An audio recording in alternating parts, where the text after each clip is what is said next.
Una barra prismática ABCD, aquí la tenemos, ABCD, se somete a cargas P1, P2, P3, como se muestra en la figura. La barra está hecha de acero, con módulo de elasticidad 200 gigapascales. Si el área de la sección transversal es constante en toda la longitud de la barra, esta es el área de la sección transversal, 225 milímetros al cuadrado, constante en toda la longitud de la barra. Determinar la deflexión delta del extremo inferior de la barra, debido a las cargas P1, P2 y P3. Y te pregunta si la barra se alarga o se acorta. Primero vamos a hallar la reacción en el apoyo A, es un apoyo empotrado, y entonces al hacer sumatoria de fuerzas vemos que hay una fuerza de 8 kN hacia arriba, que se eliminaría con una fuerza de 8 kN hacia abajo. Si hago la sumatoria de fuerzas, esta con esta se eliminan mutuamente y solo me queda la fuerza de 32 kN hacia abajo.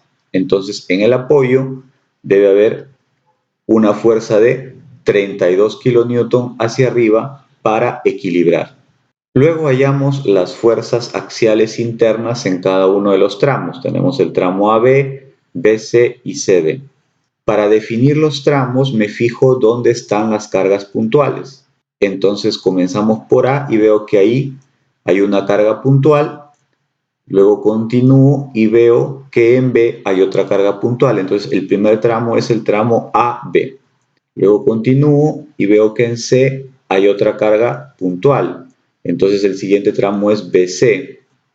Y luego continúo y veo que en el punto D hay otra carga puntual, entonces el último tramo es CD. Es decir, según la ubicación de las cargas puntuales, voy dividiendo en tramos el elemento estructural para hallar el diagrama de carga axial, donde se muestren las cargas axiales en cada uno de los tramos. Entonces hago un corte imaginario en el tramo AB, el primer tramo. Cuando hago el corte imaginario, de manera ficticia se van a separar las dos partes del elemento antes y después del corte. Es decir, una parte va a ser esta y la otra parte va a ser esta. Y en la sección del corte imaginario va a aparecer la fuerza axial interna. Como son dos partes, yo puedo elegir bien la parte superior o la parte inferior al corte, la que me resulte más fácil.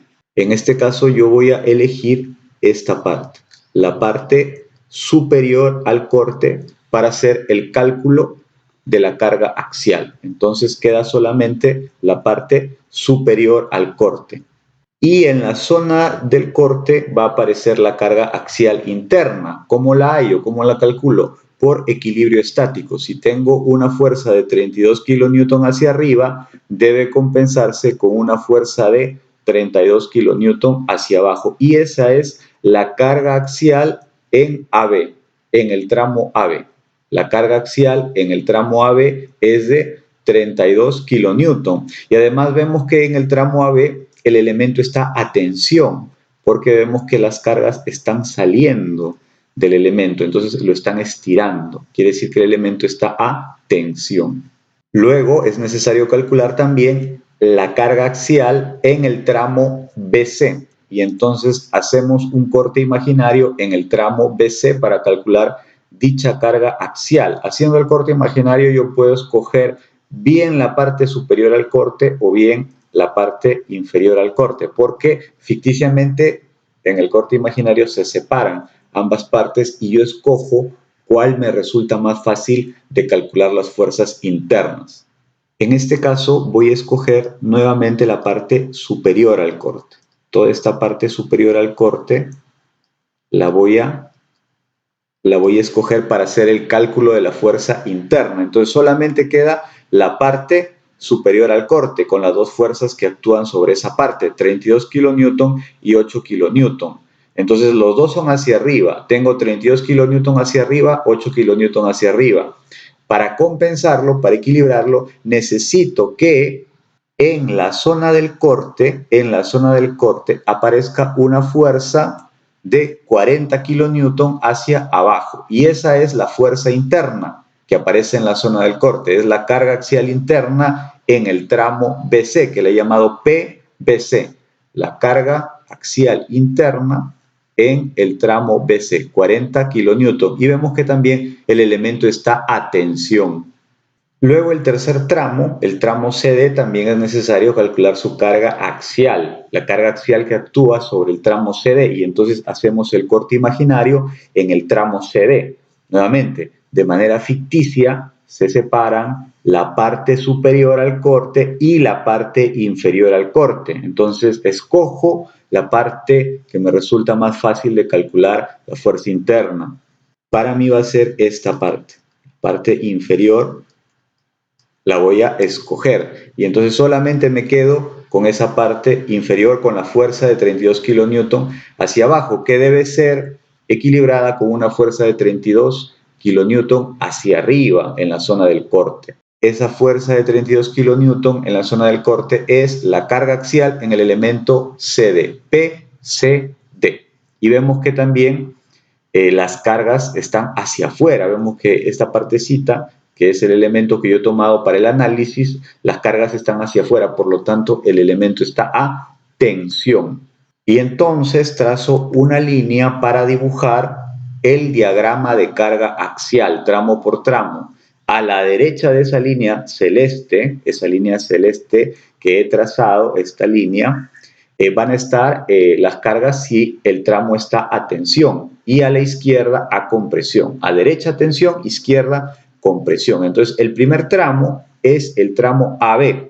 Entonces en el tramo AB vemos que la carga axial interna es 32 kilonewton y está a tensión. Entonces lo dibujo en el tramo AB, ahí está, 32 kilonewton a tensión hacia la derecha. Bien, luego en el tramo BC. En el tramo BC la carga axial interna es 40 kilonewton y el elemento está a tensión. Entonces ahí está, 40 kilonewton en la zona de tensión. Y luego finalmente en el tramo CD la carga axial es de 32 kilonewton y también es a tensión. Y así termino el diagrama de carga axial. Las fuerzas hacia la derecha de la línea inicial que tracé, la línea vertical, son positivas, son fuerzas de tensión, y a veces también en algunos tramos sale unas partes en tensión y otras zonas en compresión. Para hallar la deflexión resultante lo que hacemos es aplicar la fórmula de deflexión por carga axial, que es PL sobre EA, pero se lo aplicamos a cada tramo. Esa es la razón por la que hay tres sumandos. Aquí está PL sobre EA aplicado al tramo AB, PL sobre EA aplicado al tramo BC y PL sobre EA aplicado al tramo CD. ¿Qué es PAB? Es la carga axial en el tramo AB, es decir, 32 kilonewton positivo. Es decir, aquí en esta fórmula PAB, PBC, PSD tienen signo.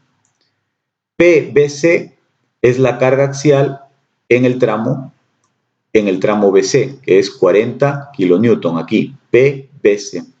PCD sería 32 kilonewton, la carga axial en el tramo CD.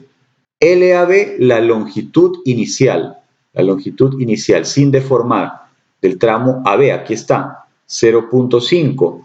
LBC, la longitud inicial sin deformar del tramo BC, 0.5, está en la figura. LCD, también 0.5, la longitud inicial del tramo CD. El módulo de elasticidad también es el mismo en los tres tramos, 200 gigapascales según el dato del problema.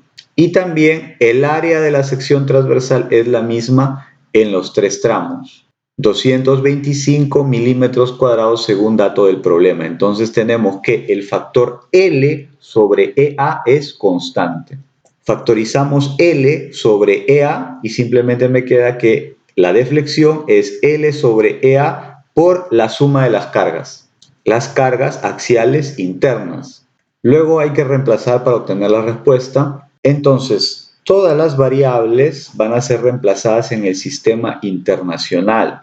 Si yo reemplazo todas las variables en el sistema internacional, ya sé que la deflexión me va a salir en metros, la unidad de medida en el sistema internacional. Entonces, todo en el sistema internacional, ¿qué quiere decir? La longitud en metros, la longitud en metros.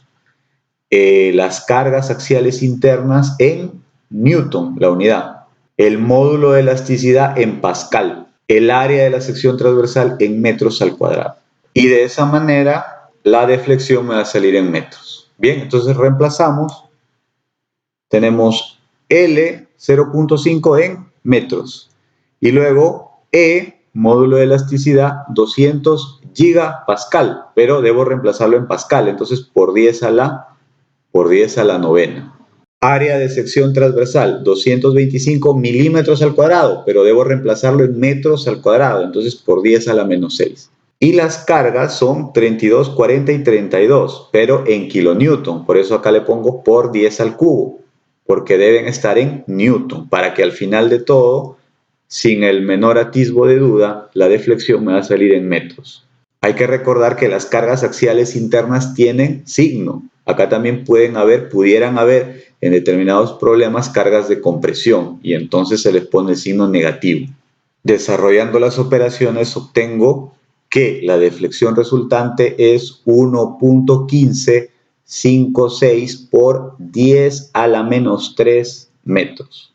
Entonces 10 a la menos 3 metros lo puedo reemplazar por milímetros y la respuesta sería que la deflexión resultante es 1.16 milímetros. Como sale positiva, quiere decir que el elemento se alarga. Hay que recordar que, nuevamente, las cargas axiales se reemplazan con su signo. Pueden ser positivas de tensión o negativas de compresión. Entonces, la deflexión resultante también, si sale positiva, quiere decir que el elemento en su conjunto se ha alargado.